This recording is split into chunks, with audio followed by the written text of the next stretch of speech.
She kept the secret for decades. And when she finally opened her mouth and told the world the truth about Elvis Presley, nobody was really surprised. Because deep down, everyone had already felt it. Everyone who watched them on screen together, everyone who noticed the way she looked at him during interviews, everyone who saw the pain in her eyes the day the news broke that he was gone. Ann-Margret and Elvis Presley shared something that Hollywood tried to explain, the press tried to expose, and even their closest friends struggled to put into words. But she always protected it. She guarded that part of her life like it was the most precious thing she had ever been given. And, in many ways, it was. So what exactly did she confess?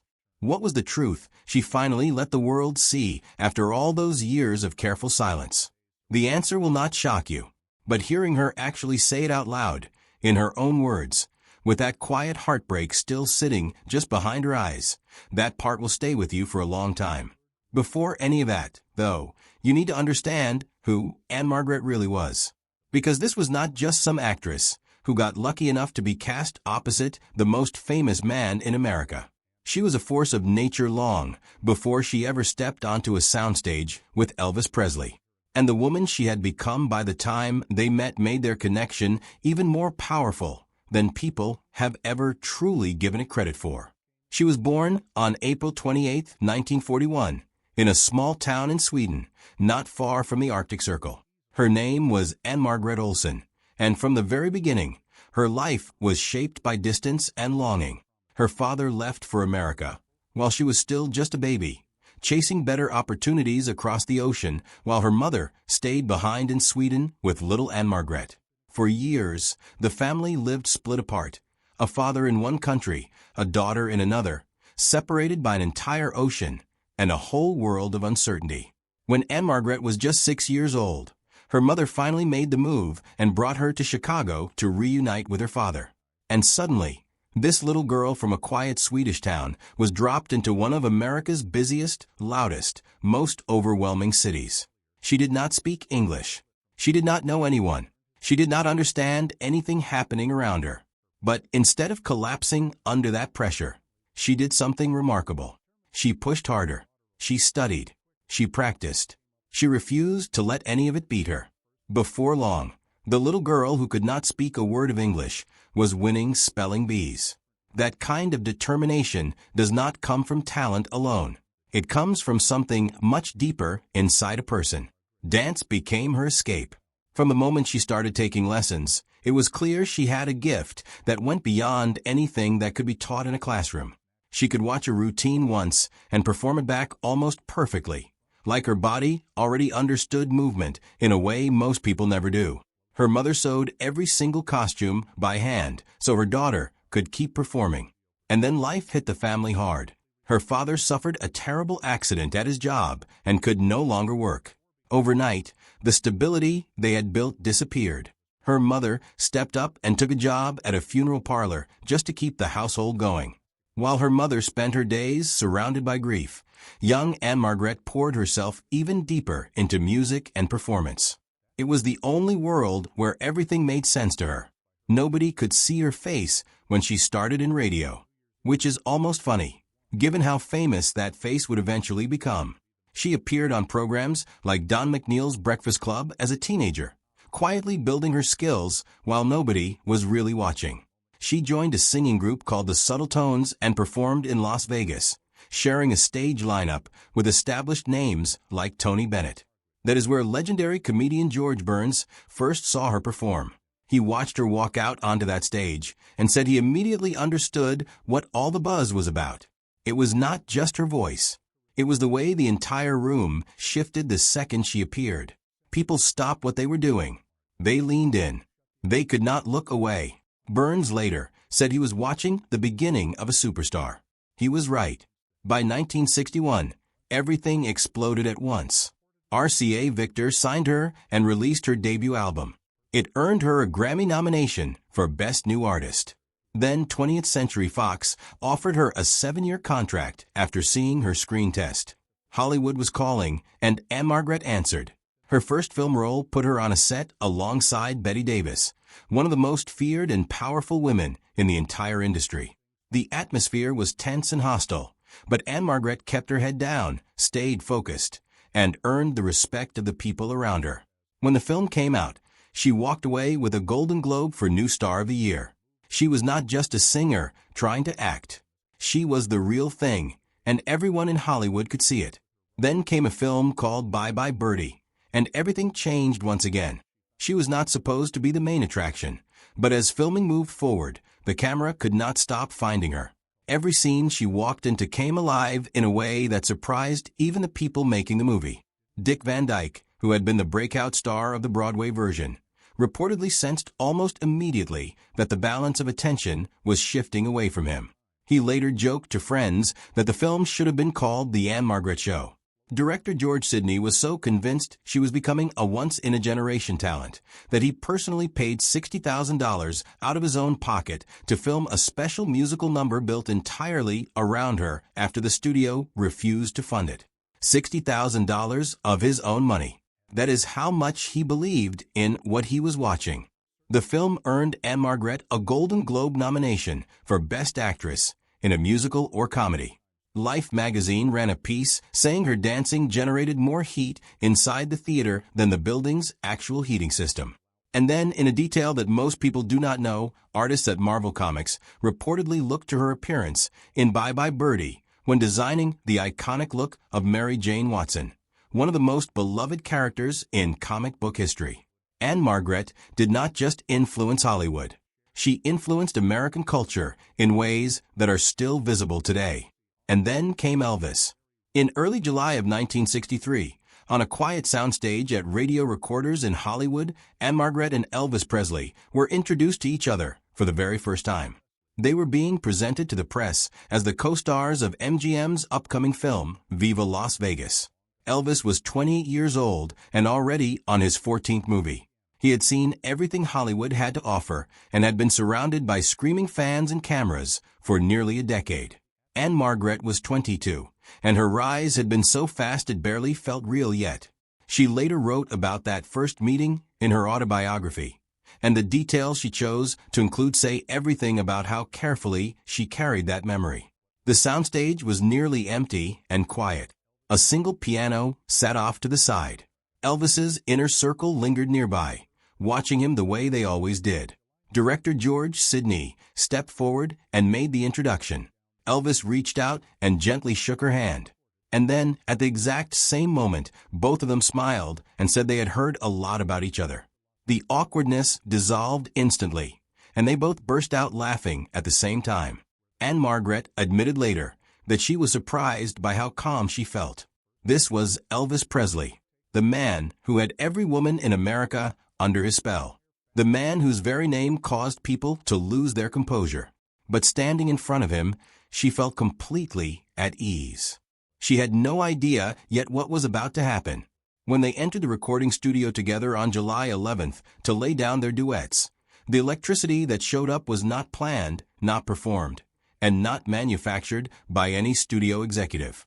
It was simply there, flowing between two people who somehow moved in perfect rhythm with each other without ever having to try. She described it later as tapping into the same energy at the same time, like both of them were drawing from the exact same source. When Elvis moved, she moved with him instinctively. Every spin, every shoulder drop, every burst of raw performance energy seemed to sync together effortlessly. They were not acting alongside each other. They were operating off the same pulse. And it did not stay in the recording studio. From the moment filming began in Las Vegas and then continued back at MGM Studios in Los Angeles, the people around them could see what was happening. An Associated Press reporter visiting the set noticed the two of them constantly holding hands between takes. Crew members watched them slip away together during breaks, disappearing into Elvis's dressing room or sneaking off for quiet lunches far from the rest of the cast. The chemistry audiences would later see on screen was not chemistry at all. It was something completely real. What made it even more striking to the people around them was how deeply alike they actually were beneath the surface. Both of them loved motorcycles. Both were fiercely attached to their families in ways that were almost old-fashioned given the world they lived in. Both desperately guarded their privacy even while living the most public lives imaginable. They shared a strong faith in God. And many nights, instead of going out or spending time with their usual circles, they would simply sit together and talk for hours, long after the rest of the world had gone to sleep. Elvis eventually asked Ann-Margret out, but nothing in his life ever happened simply. He arrived with his entire entourage beside him, the famous Memphis Mafia who had been with him for years. Most people would have found that uncomfortable or strange. Ann-Margret found it natural. Growing up, her own parents had accompanied her on early dates to protect her. The presence of his closest friends felt warm to her rather than intrusive.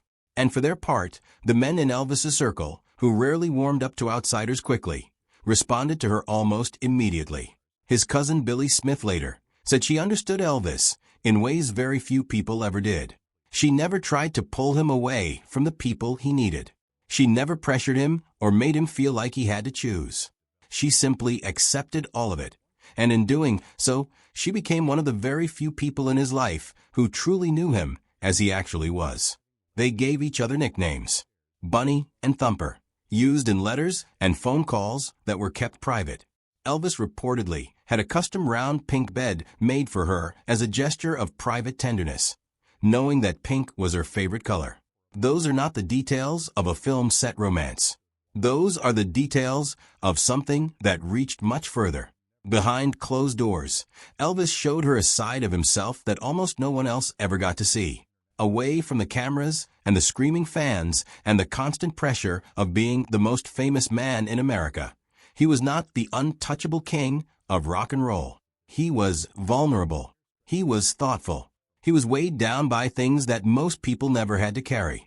Some of their most honest moments together happened late at night, parked high in the hills above Los Angeles. The city lights spread out below them like a blanket, while the two of them simply sat in the quiet and let their guards fall completely. Ann-Margret was one of the very few people in Elvis's life around whom he could do that. But the world they lived in was never going to make things simple. Behind the scenes, managers and executives were fighting constant battles over billing, screen time, and money. Colonel Tom Parker, Elvis's famously controlling manager, reportedly had 2 of their 3 recorded duets pulled from circulation because he was worried that Ann-Margret's rising popularity was starting to rival Elvis's in the film. Some movie theaters had begun placing her name above his on promotional materials. For Parker, that was completely unacceptable. Rather than allow equal billing on the soundtrack album, he reportedly killed the album release entirely. Viva Las Vegas, one of the most beloved Elvis films ever made, never had an official soundtrack release because of that standoff. And yet, despite everything happening around them, Ann-Margret and Elvis never let any of it touch what they had built between them. They never publicly fought. They never blamed each other for any of the political battles their teams were waging on their behalf. The people closest to Elvis later said that his feelings for Ann-Margret were completely genuine and deeply serious. Lamar Fike, one of Elvis's closest friends, said the relationship became intense very quickly. Marty Lacker said it grew serious in a way that was different from the other relationships in Elvis's life at that time because neither of them was married, though Priscilla Presley was waiting back at Graceland. Ann-Margret always spoke about this period with grace. She never chased scandal. She never tried to paint herself as a victim or Elvis as a villain. What she focused on were the motorcycle rides, the laughter, the nights they spent talking until sunrise, the friendship that ran underneath the romance, and in many ways outlasted it. Even after filming wrapped, she was still visiting Elvis at his California home well into late 1964, arriving late at night using her own key. And then life pulled them in separate directions the way it always does. On May 1, 1967, Elvis married Priscilla Presley in Las Vegas. Just 1 week later, in a twist of timing that felt almost too pointed to be coincidence, Ann-Margret married actor Roger Smith in that very same city. They each built their separate lives, but the connection they shared never fully closed. When Elvis opened at the International Hotel in Las Vegas in 1969, Ann-Margret was sitting in the audience. Throughout the 1970s, they attended each other's Las Vegas performances regularly and spent time together afterward. What had started as a love affair had slowly, carefully transformed into something quieter but no less real.